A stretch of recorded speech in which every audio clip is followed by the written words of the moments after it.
It's WNCW's live music from Studio V, Jonathan Scales' Fourchestra. The song there's called The Longest December. That sounds great. Thank you very much. That's got the video, right? That's the one with the video. That's a cool video. Yeah, I did joke before the song. I said it was a smash hit single, but I didn't want anyone to take that any kind of way. I like to joke and say things like that because our music is so kind of out there. Yeah. And I like to say crazy things like, you know, it's so high on the iTunes charts that they're not even going to show it because they didn't want to embarrass the Black Eyed Peas and Drake. Who are listening right now, just they're lining up to sign you up to compose.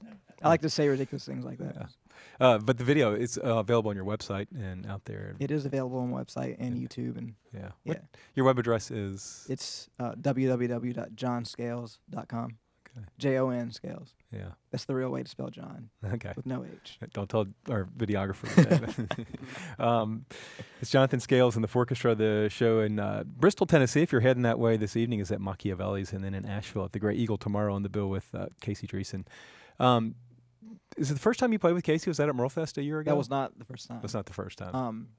The first time was in 2010, I believe. When actually Phil's first gig on drums was with Casey Dreesen. Played with us in Nashville, Tennessee, and that was a pretty crazy time because I sent him the music. He was interested in playing with us, and we never rehearsed or played a note together before at all.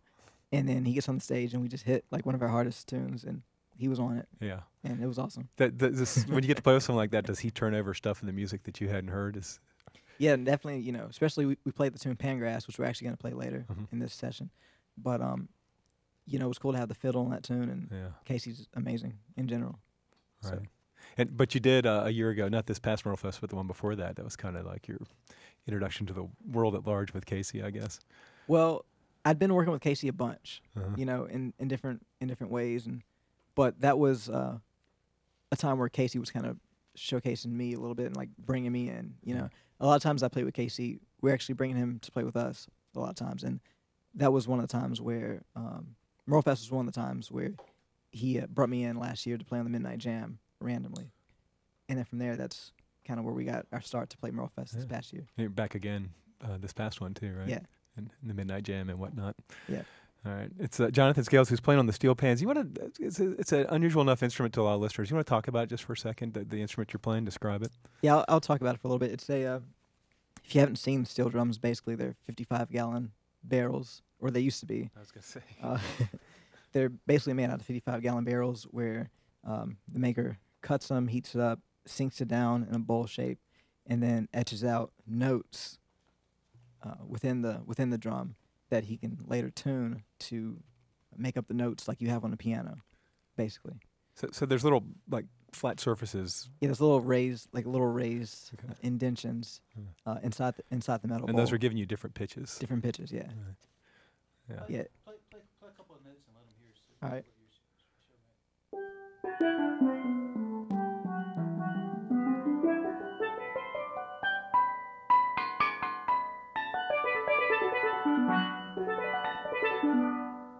So yeah, it used to be a rusty old barrel, but Right.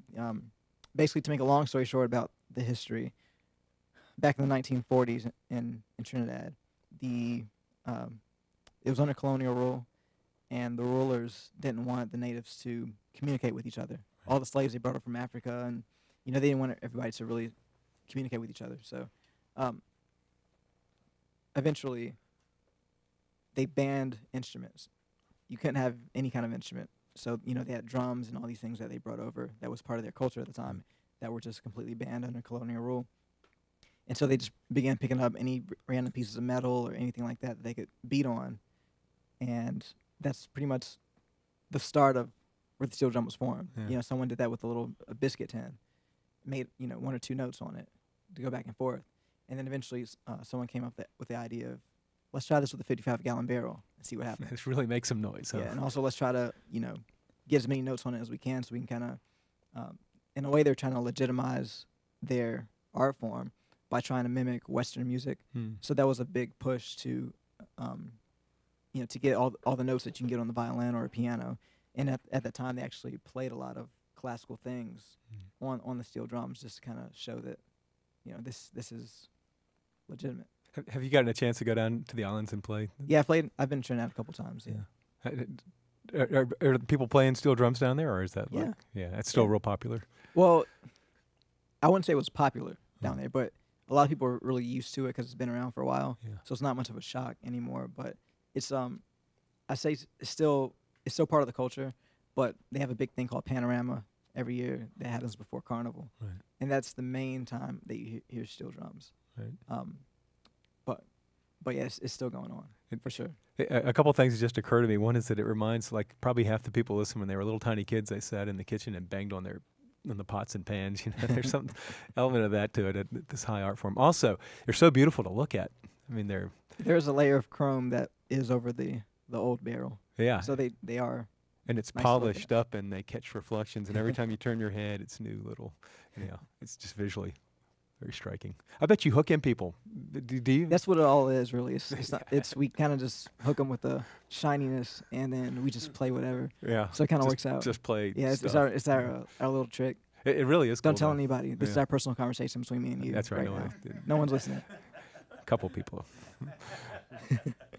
It is the Jonathan Scales Fourchestra. Again, you can catch these folks in Bristol, Tennessee at Machiavelli's tonight, or at the Grey Eagle in Asheville tomorrow night on the bill with Casey Dreesen. What time you getting started, do you know? The show starts at 9 o'clock. 9 o'clock tomorrow night. And Andrew Usher is going to kick things off, and then Casey will be on, and then I'll be on. Who's starting it off? Andrew Usher. Okay. Yeah, Nice. local singer. Yeah.